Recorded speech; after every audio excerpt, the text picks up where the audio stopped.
In 1979, a certain country, which I can't specifically name, invaded a nation known as the Graveyard of Empires to prop up its puppet government.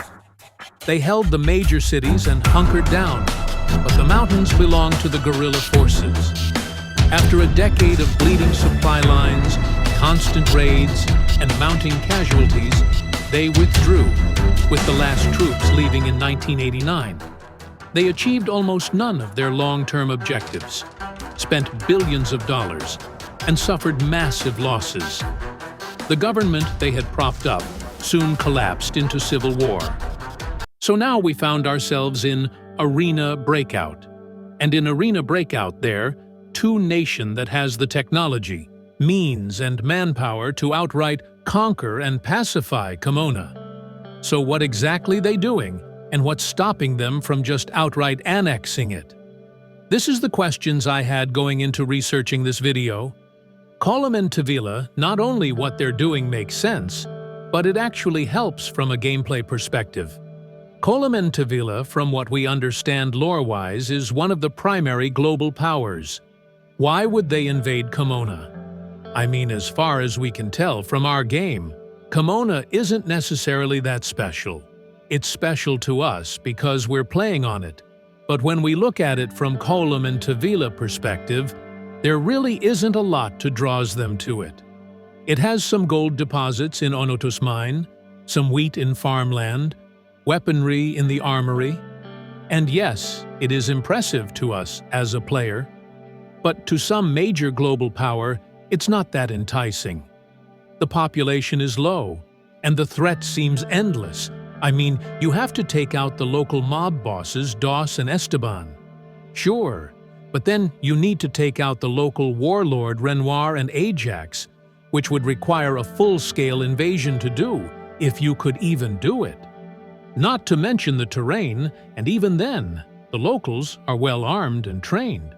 So let's say that you have getting rid of the local mob bosses and the local warlord, great, and now you have a relatively safe Kamona. But who's to say that they won't come back? Because now you have a colonies. Are you going to be garrisoning them? Are you going to be going out there and policing them? Because if you're not going to do that, then the local mob bosses are just going to go back, selling guns and drug to the local people. Like more mobs are just going to show up. And if you do go out there and police them now, that's troops and manpower that you're going to dedicate to police Kamona. Sure, you can tax the population to make up for some of the cost. But maybe not everyone want to be taxed. And that might be a bigger issue. You have revolts. People revolting against the government because they don't want to pay the taxes for your police force. And keep in mind that every single person that you have policing in Kamona, all that tech, gear, and equipment is someone that you've taken from your own population. You've taken people from the economic foundations of your nation, and you're putting them up in Kamona for little to no economic gain.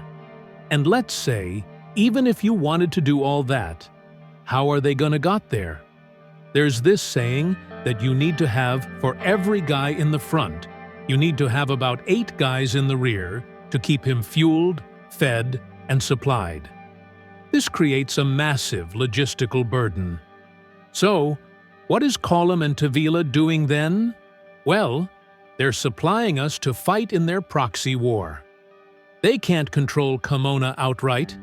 They know it's an impossible task, but what they can do is they can control some small sections of it with their outpost and benefit from those locals who want to cooperate with them. This is good because they reap the benefits of the local industry, while providing none of the infrastructure or cost required to invest in them and build them up.